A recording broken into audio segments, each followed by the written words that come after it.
Hello everyone, welcome to all the physics time. So what we are going to start today? We are going to start today our most important topic, origin of spectral lines. Spectral lines. This topic is related to our previous lecture, atomic spectra. ठीक है, अगर atomic spectra पढ़ा है आपने तो problem ही नहीं है. And we will derive in this lecture Lyman Balmer Paschen Brackett Pfund series. ठीक है, इन सारी सीरीज़ को हम ड्राइव करेंगे and we will see how is the formula is formed. Rydberg equation. Rydberg equation आपने देखी थी, बाल्मर इक्वेशन देखी थी आपने फर्स्ट टाइम एटॉमिक स्पेक्ट्रा में. तो इक्वेशन कैसे बनी, उन सारी चीज़ों को हम डिस्कस करेंगे. So origin of spectral lines, जो हमारे को एक डिस्चार्ज ट्यूब की हेल्प से, जब हम एक स्क्रीन के ऊपर डिस्चार्ज ट्यूब में हाइड्रोजन गैस फिल की थी, उस टाइम पे जब आप एक इलेक्ट्रिक डिस्चार्ज वहाँ पे क्रिएट करते हो, इलेक्ट्रिक स्पार्क, तो उसकी हेल्प से हाइड्रोजन गैस एक्साइट होती है, हाइड्रोजन गैस के एटम्स, और आपको एक डार्क स्क्रीन के ऊपर क्या देखने को मिलते हैं, लाइंस, और उनको क्या बोला गया है, एटॉमिक स्पेक्ट्रा. तो ये कैसे बनते हैं, ओरिजिन ऑफ स्पेक्ट्रल लाइंस. उन लाइंस को फिर क्या बोल दिया गया, स्पेक्ट्रल लाइंस. तो उनका ओरिजिन कहाँ है, मतलब बेस कहाँ है उनका, कहाँ से ओरिजिनेट होते हैं ये. So according to Bohr's postulate, all the positive charge is concentrated at the center of the atom. अब एक ऑर्बिट है जो इसके बिल्कुल क्लोज है, ग्राउंड स्टेट बोलेंगे उसको. नेक्स्ट ऑर्बिट, अपर जो ऑर्बिट है इससे, this is called higher energy level. ठीक है, whenever an electron transition between higher energy level to lower energy level. Bohr का पोस्टुलेट क्या, ध्यान से समझे. Whenever an electron makes transition from higher energy level to lower energy level, it emits some radiation. Its energy is released, higher energy, lower energy. Energy is released in the form of radiation. ठीक, this is higher energy level and this is lower energy level. अब यहाँ से excite होकर के यहाँ चला गया, तो ये अगर वापस आएगा तो इसकी एनर्जी कम होगी, तो ये यहाँ से उतनी एनर्जी का एक फोटोन बना के फेंकेगा. क्या निकालेगा, एक फोटोन. ठीक, अब उस फोटोन के पास जो एनर्जी होगी, E equals to h nu. Energy कितनी होगी, जितनी यहाँ पे इसके पास energy in this orbit minus energy in this orbit, initial और ये फाइनल. तो ये एनर्जी कितनी होगी, फोटोन की एनर्जी. फोटोन की एनर्जी होगी energy final minus energy initial. क्या सही लिखा, फोटोन के पास जो एनर्जी होगी वो कितनी होगी, फाइनल माइनस इनिशियल. ई आई, इनिशियल ये यहाँ था, एक्साइट होकर के यहाँ चला गया, फिर ये यहाँ पे स्टे नहीं करेगा क्योंकि इस ऑर्बिट में जितने इलेक्ट्रॉन हैं वो फिल है कंप्लीट. तो अब ये वापस आएगा तो क्या करेगा, इतनी एनर्जी रिलीज कर देगा. अब रिलीज करेगा तो कितनी एनर्जी रिलीज करेगा, this energy minus this, final minus initial, उतनी एनर्जी का एक पैकेट बना करके फेंकेगा. रेडिएशन, इलेक्ट्रोमैग्नेटिक वेव, फोटोन बोलो, कुछ भी बोलो आप. ठीक है, ये इमिट कर रहा है. स्पेक्ट्रल लाइंस का ओरिजिन यहाँ से है, और यहाँ से ही अपना फॉर्मूला बनेगा रेडबर्ग इक्वेशन जो है, या फिर आपने Balmer equation, Lyman Balmer Paschen series, ये सारी यहीं से निकल करके आएंगी. आया समझ में. तो एनर्जी का जो अपना फॉर्मूला था, in previous lecture we have studied what is the formula for energy, total energy m e raised to power 4 negative 8 epsilon not square n square h square, and यहाँ पे था z square. In the case of hydrogen atom z becomes 1. Hydrogenic atom के लिए z की value क्या हो जाती है बेटा, 1. हट जाएगा, प्रॉब्लम ही नहीं है. अब वहाँ जब ये अपर ऑर्बिट में गया तो इसके पास जो एनर्जी होगी वह f मानेंगे, EF फाइनल. ठीक है, तो EF कितना होगा, EF according to this formula m e raised to power 4 8 epsilon not square, h को मैं पहले लिख लूँ h square, n final square, जो भी ऑर्बिट है इसका. ठीक है, फाइनल उसका क्या कर दिया है, स्क्वायर. ठीक, एनर्जी इनिशियल क्या होगी, minus m e raised to power 4 8 epsilon not square h square n square i, n i square ऐसा बोल सकता हूँ. ठीक है, अब ये जो नेट एनर्जी जो होगी फोटोन की वो कितनी होगी, नेट एनर्जी जो होगी फोटोन के पास, that is E is equals to final minus initial. क्या करो, final minus initial. E F, आप एक चीज़ याद रखना, E F is greater than E I. आया समझ में? यानी कि n F greater than n I. Final orbit है वो बड़ा है, ये इनिशियल ऑर्बिट है, ये फाइनल है। समझ में?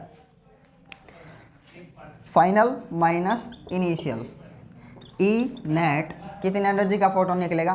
फाइनल का फॉर्मूला अपने पास है minus M four 8 epsilon not square H square N square F minus, देखो एक तो यहाँ पे माइनस है फॉर्मूले में अपने पास, और एक इस इक्वेशन के अंदर माइनस है, तो ये क्या हो जाएगा? Plus M e raise to power 4 8 epsilon not square N square H square.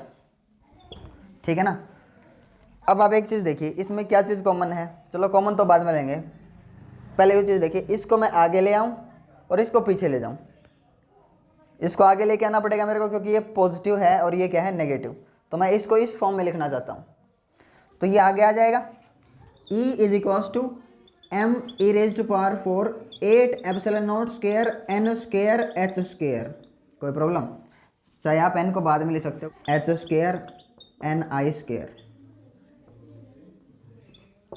Minus M e raise to power 4 8 epsilon not square H square N square. देखो फाइनल वाला पीछे चला गया, इनिशियल वाला आगे आ गया है ना? इसमें से क्या कॉमन उठाना है आपने? जो सारी चीज़ें आपको दिख रही हैं छोड़ करके एन को, एन तो अंदर ही रहेगा और बाकी सारी चीज़ें कॉमन बाहर आ जाएंगी। E is equals to M e raise to power 4 8 epsilon not square H square, यही कॉमन है इसमें, 1 अपॉन एन आई स्क्वायर माइनस 1 अपॉन एन के स्क्वायर। आया क्या समझ में? एन आई स्क्वायर एन के स्क्वायर। अब ये इनिशियल पहले आ गया एन और फाइनल है उधर चला गया है, ये चीज़ आई समझ में? आपको समझ में आना चाहिए क्या हो गया है। ठीक है, क्या हुआ?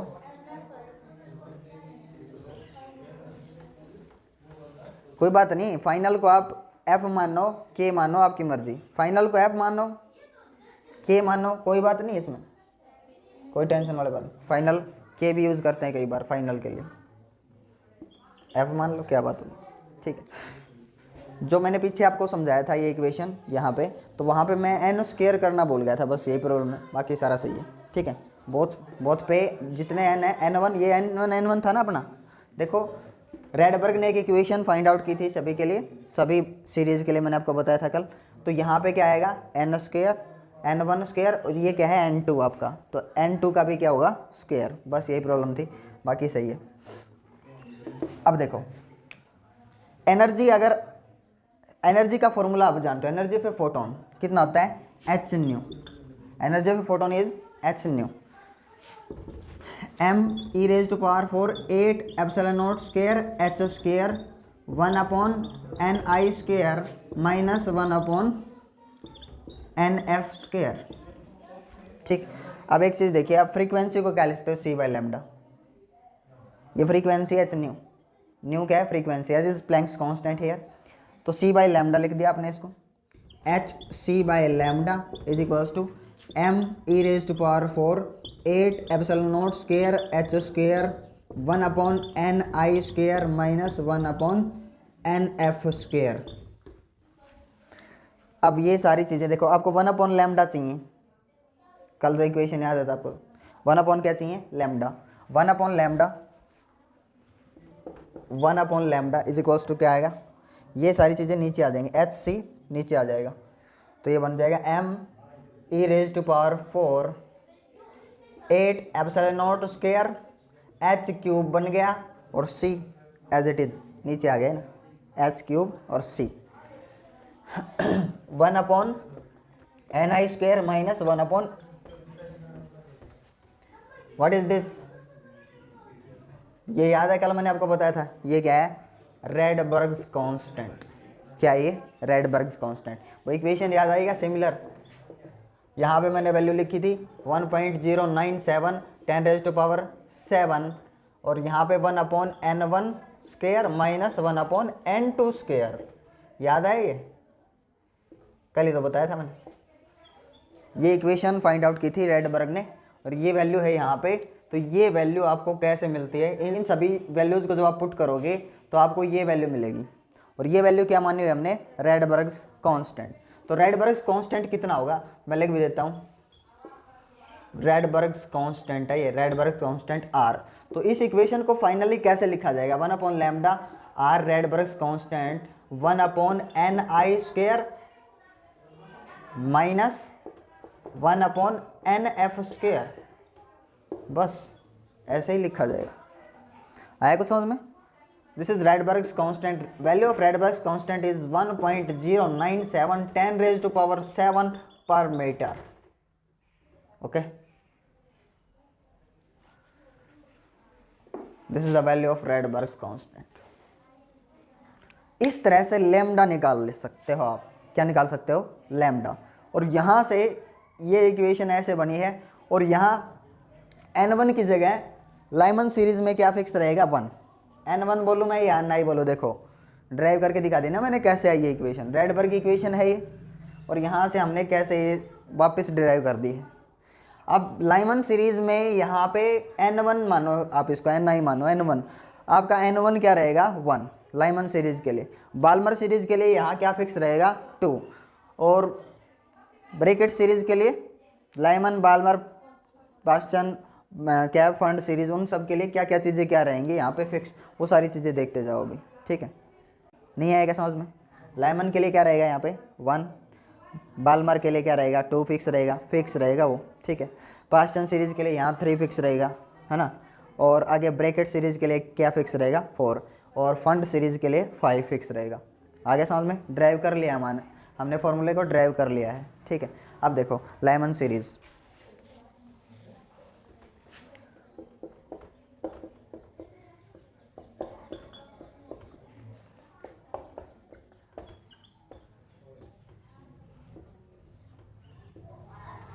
ये लो भाई इक्वेशन फिर से लिख दिए। और जो अपनी पहली सीरीज़ है लाइमन सीरीज़,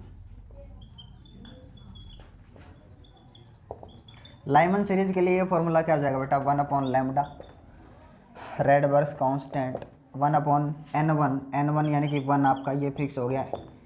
और n2 या फाइनल जो है ना, ये फाइनल बोले हम, ये फिक्स नहीं है, बस ये वेरिएबल रहेगा इसमें, ठीक है। n2 मान लो, इसको n2 मान लो, कोई बात नहीं।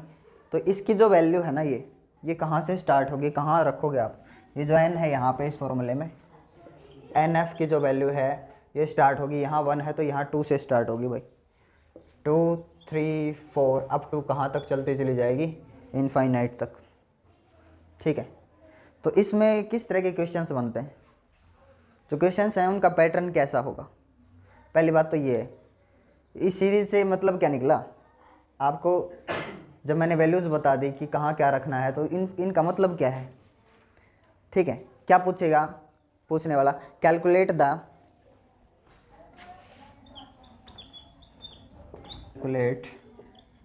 Energy for second series of Lyman lines. Lyman lines जो ऑप्टिकल स्पेक्ट्रोमीटर था उसके ऊपर जो लाइंस थी, जैसे कल हमने देखी थी, तो उनमें सेकंड सीरीज़ कौन सी होगी भाई, याद रखो। सेकंड सीरीज़ का मतलब यहाँ पे क्या रहेगा, this is first series, second series, third and so on. अगर फर्स्ट सीरीज़ के लिए बोल रहे हैं तो आपको क्या लिखना पड़ेगा, NF की जगह क्या पुट करना पड़ेगा, 2, समझ में आएगा। और सेकंड सीरीज़ के लिए बोलेगा तो सेकंड सीरीज़, ये फर्स्ट सीरीज़ सेकंड सीरीज़ में आप क्या पुट करोगे, NF की जगह या N2 की जगह क्या पुट करोगे, 3। तो एनर्जी कैलकुलेट कर सकते हो आप। अगर एनर्जी आ गई तो वेवलेंथ भी आ जाएगी, इसका उल्टा वेवलेंथ है तो एनर्जी आ जाएगी, कोई प्रॉब्लम ही नहीं है।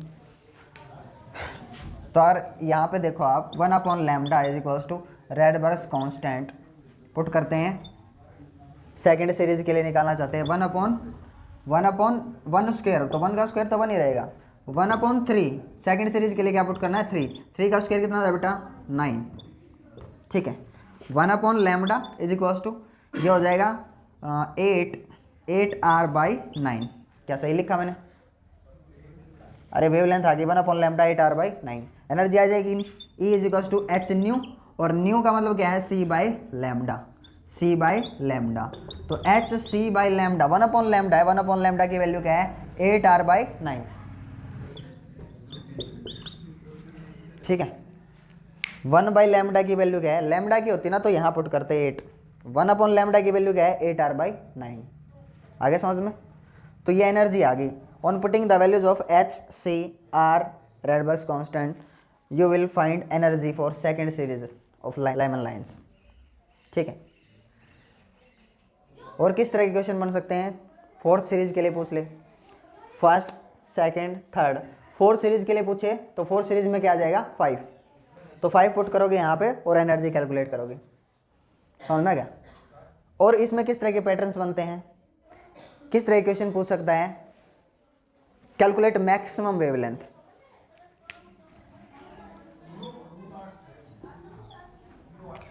Calculate maximum wavelength of Lyman series.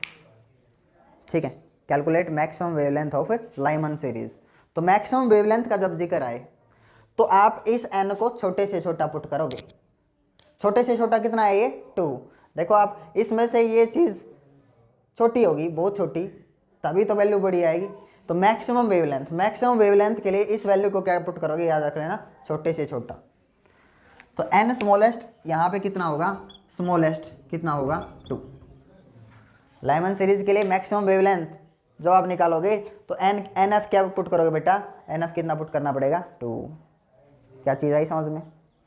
और इसी में ये पूछ सकता है मिनिमम वेवलेंथ के लिए, calculate minimum wavelength for Lyman series या लाइमन लाइंस। तो फिर क्या आएगा, मिनिमम वेवलेंथ, मिनिमम वेवलेंथ के लिए एन एफ जो है वो बड़े से बड़ा रखोगे भाई। एन एफ कितना बड़े से बड़ा, कितना पुट करोगे, इनफाइनाइट, इन्फिनिट। आगे समझ में। तो इस तरह से क्वेश्चन और बन सकते हैं। और एक तरीका और है, एक तरीके से और पूछ सकता है, calculate the energy, calculate the energy for alpha beta gamma series of Lyman lines. नहीं आया समझ में। If we consider alpha, this is beta, alpha beta gamma, और फिफ्थ जो है यहाँ पे 5, दैट इज डेल्टा। ठीक है, alpha beta gamma and delta. आपसे ऐसे भी पूछ सकता है जो आपको कंटिन्यूस याद रखने हैं। अल्फा, अल्फा के बाद beta, alpha means first series, beta means second series, gamma means third series, और डेल्टा मीन्स फोर्थ सीरीज। समझ में गया। Calculate the energy for beta series of Lyman lines. Beta series मैंने रखा, बीटा सीरीज में क्या है 3 का स्क्वायर कितना हो जाएगा 9। क्या इसी समझ में आई। और एनर्जी कैलकुलेट कर ली, है ना। तो कुछ भी पूछ सकता है, चाहे आपसे इस तरह से पूछे, इस पैटर्न में अल्फा बीटा गामा डेल्टा इस पैटर्न में पूछे, या आपसे फर्स्ट सेकंड थर्ड सीरीज कैसे भी पूछे, आपको फॉर्मूला याद रखना है और एनर्जी कैलकुलेट कर देनी है। आगे समझ में। तो ये था लाइमन के लिए। बाल्मर के लिए क्या आएगा, देखो ये लिख देता हूँ मैं सारी। सेकंड जो अपनी सीरीज है Balmer series, Balmer series 1/λ R, यहाँ पे क्या फिक्स होगा बेटा, बाल्मर सीरीज के लिए क्या फिक्स हो जाएगा 2 स्क्वायर 1 फाइनल। फाइनल जो आपका है ना वो कहाँ से स्टार्ट करेगा, करना पड़ेगा एन एफ कहाँ से स्टार्ट होगा 3 4 5 6 अप टू कहाँ तक चलेगा, इन्फिनिटी तक। यानी कि N2 जो आपका कहाँ से स्टार्ट होगा, अगर ये 2 है तो ये कहाँ से स्टार्ट होगा 3 4 5 6 अप टू इन्फिनिटी। ठीक है। अगर आपसे पूछ ले calculate the energy for fourth series of Balmer lines. Balmer lines के लिए आपने क्या, कौन सी सीरीज के लिए, फोर्थ सीरीज। तो फोर्थ सीरीज कौन सी होगी यहाँ से, first second third and fourth. तो फोर्थ के लिए क्या पुट करना पड़ेगा बेटा 6 स्क्वायर कितना हो जाएगा 36। क्या ये चीज़ है समझ में। इसको भी सोल्व करना है। अब यहाँ 1 नहीं है, जब यहाँ क्या है 2 का स्क्वायर कितना हो जाएगा 4। तो आपसे कोई भी सीरीज पूछे फर्स्ट सेकंड थर्ड फोर्थ, या फिर गामा लाइंस के लिए पूछ ले, गामा मीन्स कौन सी सीरीज है third. Calculate the energy for gamma series of Lyman lines, calculate the energy for gamma series of Balmer lines, ठीक है। बाल्मर लाइंस में gamma series alpha beta gamma, तो गामा यहाँ पे क्या होगा 5, थर्ड सीरीज क्या है यहाँ पे 5। आ गया समझ में। इसके बाद क्या है Lyman Balmer Paschen, Paschen series. Paschen series में क्या आ जाएगा 1/λ इज इक्वल्स टू R 1/, यहाँ पे क्या फिक्स हो जाएगा बेटा पास्चन सीरीज में 3, N1 की जगह 3 फिक्स हो जाएगा, और N2 आपका N फाइनल जो है वो कहाँ से स्टार्ट होगा 4 से, 4 5 6 7 up to infinity. So this is your alpha series, beta, gamma and delta series. Calculate the energy for delta series of Paschen lines. Delta क्या है 7, समझ में आ गया। इस तरह से आप सारे निकाल सकते हो, समझ गए कि नहीं। ब्रैकेट, ब्रैकेट में यहाँ पे क्या फिक्स हो जाएगा 4, 4 का स्क्वायर, और वो कहाँ से स्टार्ट होगी 5 6 7 8, समझ में आ गया। और ऐसे फंड सीरीज, पी फंड जिसको बोलते हैं, फंड सीरीज में क्या फिक्स होगा यहाँ पे 5। आ गया समझ में। इस तरह से आप सभी सीरीज के लिए एनर्जी कैलकुलेट कर सकते हो, उनकी वेवलेंथ कैलकुलेट कर सकते हो कि नहीं, ठीक है। एक लास्ट टॉपिक जो अपना बचता है वो क्या है अभी देखो। देखो भाई, de Broglie's hypothesis about Bohr second postulate. De Broglie की हाइपोथेसिस, नील बोहर का जो सेकंड पोस्टुलेट था स्ट्रक्चर ऑफ एटम के बारे में, तो उसके बारे में डी ब्रोई की हाइपोथेसिस क्या थी, ठीक है।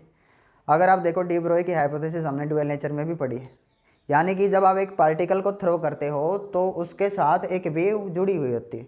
वो पार्टिकल स्ट्रेट नेचर भी शो करता है और वेव नेचर भी शो करता है, समझ में आ गया। ड्यूअल नेचर ऑफ मैटर, तो मैटर कौन सी वेव बनाएगा बेटा, मैटर वेव। क्या इलेक्ट्रॉन ऐसे जब ऑर्बिट में रिवॉल्व कर रहा है तो क्या इलेक्ट्रॉन मैटर नहीं है, मैटर है।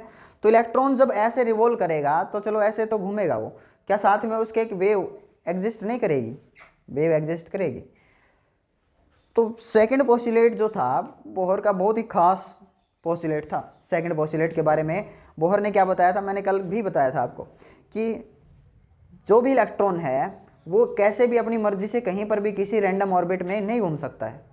बोहर का कहना क्या था, all the orbits from all the orbits electron selects only those orbits in which angular momentum is integral multiple of h/2π, ठीक है। Electron selects only those orbits, electron उन्हीं ऑर्बिट्स को सिलेक्ट करते हैं जिनमें एंगुलर मोमेंटम क्या होता है h/2π का इंटीग्रल मल्टीपल। ये बताया था एंगुलर मोमेंटम के बारे में, समझ में। एंगुलर मोमेंटम L, h/2π का क्या होगा इंटीग्रल मल्टीपल। फर्स्ट ऑर्बिट के लिए n की वैल्यू 1, मैंने बताया था कि आपको n is principal quantum number here. First orbit के लिए 1, सेकंड ऑर्बिट के लिए n 2 हो जाएगा, थर्ड ऑर्बिट के लिए क्या हो जाएगा 3, ठीक। अब ये चीज़ डी ब्रोई के अकॉर्डिंग, डी ब्रोई ने बोला ठीक है ये चीज़ सही है, क्योंकि ये चीज़ उस टाइम पे तो वेरीफाई नहीं हुई, लेकिन डी ब्रोई का जो वेव मैटर वेव का जो कंसेप्ट था उसके अकॉर्डिंग ये चीज़ वेरीफाई हो गई है कि इलेक्ट्रॉन उन्हीं ऑर्बिट को सिलेक्ट करते हैं जिनमें उनका एंगुलर मोमेंटम क्या होगा h/2π का मल्टीपल। आया समझ में। तो इसने बोला कि अगर एक वेव इसके साथ जुड़ी होगी, जैसे इलेक्ट्रॉन घूमेगा इसके साथ एक वेव जुड़ी होगी, क्योंकि जो नील बोहर था उसने बोला कि ये जो ऑर्बिट्स होते हैं ये स्टेशनरी ऑर्बिट होते हैं। नील बोहर ने क्या बोला, कैसे ऑर्बिट है ये, स्टेशनरी। स्टेशनरी ऑर्बिट क्या होते हैं, जहाँ पे एनर्जी रेडिएट नहीं करते, इलेक्ट्रॉन घूमते एनर्जी रेडिएट नहीं करते, वो स्टेशनरी ऑर्बिट होते हैं। तो इसने क्या बोला, इसी के अकॉर्डिंग बोला कि ये जो ऑर्बिट में घूमते हुए इनके साथ एक वेव चलेगी, और जो जहाँ से इलेक्ट्रॉन चलना स्टार्ट हुआ है वहाँ ही आके रुकेगा। ये वेव जो होगी इसके साथ या इसके चारों तरफ, ये वेव जो बनेगी ये कैसे वेव बनेगी बेटा, स्टेशनरी वेव। कैसे वेव बनेगी, स्टेशनरी वेव बनेगी। तो स्टेशनरी वेव के बारे में बताएं। अब स्टेशनरी वेव समझ में नहीं आती बच्चों, स्टेशनरी वेव क्या है। स्टेशनरी वेव का मतलब समझिए, मान लो मैंने एक वायर लिया इतनी वायर, ठीक है। अब मैं यहाँ इसको प्लग करता हूँ, इस वायर को मैं प्लग करता हूँ, तो प्लग करने से क्या हुआ, जो पार्टिकल्स हैं वो अप एंड डाउन ऑसिलेट करेंगे, वो भाई वेव बनेंगे, क्रैश ट्रफ जो भी है, नोड एंटी नोड कुछ भी बना रहे हैं वो। तो उस टाइम पे क्या पार्टिकल्स मोशन में है, पार्टिकल चलेंगे क्या, जो पार्टिकल है वो तो उसी पोजीशन पे क्या करेंगे, अप एंड डाउन उस स्ट्रिंग के जितने भी मॉलिक्यूल्स हैं वो क्या करेंगे, वाइब्रेट करेंगे। तो ये जो पोजीशन है बार बार वही उसी पोजीशन पे आ रहे हैं पार्टिकल्स बार बार, तो ये वेव बना रहे हैं। तो ये वेव किस टाइप की वेव है, स्टेशनरी वेव, जहाँ पार्टिकल नहीं चलता है, इस वेव में, समझ में है। तो इस वेव को क्या बोला जाएगा बेटा, स्टेशनरी वेव। या फिर आप यूँ समझिए ये जो इलेक्ट्रोमैग्नेटिक वेव है, कैसी वेव है ये? इलेक्ट्रोमैग्नेटिक वेव, मैंने आपको पढ़ा रखी है, ठीक है। मान लो इलेक्ट्रोमैग्नेटिक वेव की जो स्पीड होती है कितनी होती है? 3 × 10⁸ मीटर पर सेकंड, 3 लाख किलोमीटर पर सेकंड, ठीक। अब आपके सामने से ऐसे ऐसे बढ़ती हुई जा रही है, आपके सामने से ऐसे ऐसे बढ़ती हुई जा रही है वेव, ऐसे बनी, फिर ऐसे बनी, ऐसे बनी, आप उसको देख रहे हो, तो वेव अभी चल रही है, वेव अभी स्टेशनरी नहीं है। लेकिन मान लो अगर आप इस वेव के साथ इसी स्पीड से भागना चालू कर दो, किस स्पीड से? 3 लाख किलोमीटर पर सेकंड, तो आपको क्या लगेगा? कभी ये ऊपर हो रहा है, कभी वो ऊपर हो रहा है, कभी वो ऊपर हो रहा है, कभी वो ऊपर। आपको सिर्फ क्या दिखेंगे? ये चलते हुए नहीं दिखेगी, क्या दिखेगा आपको? कभी ये ऊपर, कभी ये, कभी ये। तो उस टाइम पे ये वेव आपके लिए क्या हो गई है? Stationary wave. तो स्टेशनरी वेव होती है जहाँ पे पार्टिकल ऑसिलेट करते हैं, वापस उसी पोजीशन को अचीव करते हैं, this is called stationary wave. चीज़ आई समझ में? तो यहाँ पे क्या कहना था? यहाँ पे ये कहना था कि अगर एक पार्टिकल, एक इलेक्ट्रॉन ऐसे घूम रहा है ऑर्बिट में, तो अपने चारों तरफ ये वेव बनाएगा, स्टेशनरी वेव होगी। यानी कि जहाँ से ये चला था ये पार्टिकल वापस उसी पोजीशन पे पहुँचेगा दोबारा। ऐसा नहीं हो सकता कि कहीं से चला वेव बनाते हुए फिर अलग पोजीशन पे पहुँचे। स्टेशनरी वेव का कंसेप्ट ये है। अगर ऐसा हुआ यहाँ से चला, यहाँ से यहाँ, यहाँ से यहाँ, तो इसका मतलब इसके ऑर्बिट को डिफाइन करना क्या हो जाएगा? इम्पॉसिबल। तो ये वेव कैसी बनाएगा? Stationary wave. जो पार्टिकल जहाँ से चला वापस उसी पोजीशन पे पहुँच रहा है, समझ में आएगा? तो ये कैसी वेव होगी? Stationary wave. ऐसा नहीं होगा कि वेव यहाँ से स्टार्ट हुई और यहाँ ख़त्म हो, है ना? कुछ चीज़ आई समझ में, है ना? This is stationary wave. और जब ऐसा होगा, जब ऐसे ऐसे होगा, स्टेशनरी वेव का कंसेप्ट जब इसने बताया, तो इसका जो ऑर्बिट है वो कैसा होगा? डी ब्रोई के अकॉर्डिंग इस इलेक्ट्रॉन का जो ऑर्बिट होगा that is 2πr is equals to n lambda. What is lambda here? Wavelength created by the electron. चलते हुए जो वेव, मैटर वेव क्रिएट कर रहा है, तो उस इलेक्ट्रॉन की जो वेवलेंथ है किसकी? मैटर वेव की, दैट इज लैम्डा। क्या समझ में आया? Lambda is wavelength created bye an electron in its orbit. समझ में आया? तो ये बताया। अब यहाँ से अगर ये प्रूव हो जाए तो प्रॉब्लम ही नहीं है। अगर डी ब्रोई की कही गई बात प्रूव हो जाए तो प्रॉब्लम ही नहीं है। डी ब्रोई ने ये बोला ना कि इस इलेक्ट्रॉन का सर्कमफेरेंस क्या होगा? 2πr is equals to integral multiple of lambda. और लैम्डा क्या अभी मैं बताया आपको, है ना? हाँ, तो according to Bohr's postulate L is equals to NH/2π। ठीक, L क्या है? L है एंगुलर मोमेंटम। एंगुलर मोमेंटम जो होता है r×p होता है बेटा, NH/2π। ये मैंने आपको बहुत बार बताया होगा। r×p, टॉर्क क्या होता है? r×f। ठीक, तो इसको जब आप ओपन करोगे rp sin थीटा, क्या आएगा? sin theta NH/2π। और थीटा इज 90 हेयर, थीटा 90, तो sin 90 की वैल्यू क्या हो जाएगी? 1। sin 90 becomes 1। So rp is equals to NH/2π। अब आप कहोगे सर थीटा 90 कैसे हो गया? ध्यान से देखो, अगर ये ऐसे घूम रहा है, इलेक्ट्रॉन वी वेलोसिटी से ऐसे घूम रहा है, तो देखो आप रेडियस और वेलोसिटी के बीच, अरे मोमेंटम भी तो ऐसा ही है, इसको वी लिखो या mv लिखो, पार्टिकल का मास है तो mv यानी कि मोमेंटम। रेडियस और मोमेंटम के बीच एंगल कितना है यहाँ पे? 90, इसलिए sin 90 क्या हो गया? 1। So rp is equals to NH/2π। अब p को क्या लिख सकते हो? mv, p is mv momentum is equals to NH/2π। आया कुछ समझ में? 2π को मैं इधर ले आऊँ, कोई प्रॉब्लम? तो 2π को ऊपर ले आया, 2πr हो गया, और NH/में क्या हो गया? mv। क्या कुछ याद आ रहा है आपको? H/mv, H/p lambda. Lambda according to de Broglie's hypothesis matter wavelength, matter wave की वेवलेंथ कितनी है? लैम्डा H/p या H/mv। So 2πr is equals to n lambda, hence proved. समझ में आ गया? So this is de Broglie hypothesis about Bohr second postulate. Bohr का जो पोस्टुलेट है वो बिल्कुल सही है। किसी भी ऑर्बिट में अपनी मन मर्जी के अकॉर्डिंग कोई इलेक्ट्रॉन नहीं घूम सकता है। इलेक्ट्रॉन उसी ऑर्बिट को सिलेक्ट करेंगे जिसमें एंगुलर मोमेंटम क्या होगा? H/2π का इंटीग्रल मल्टीपल।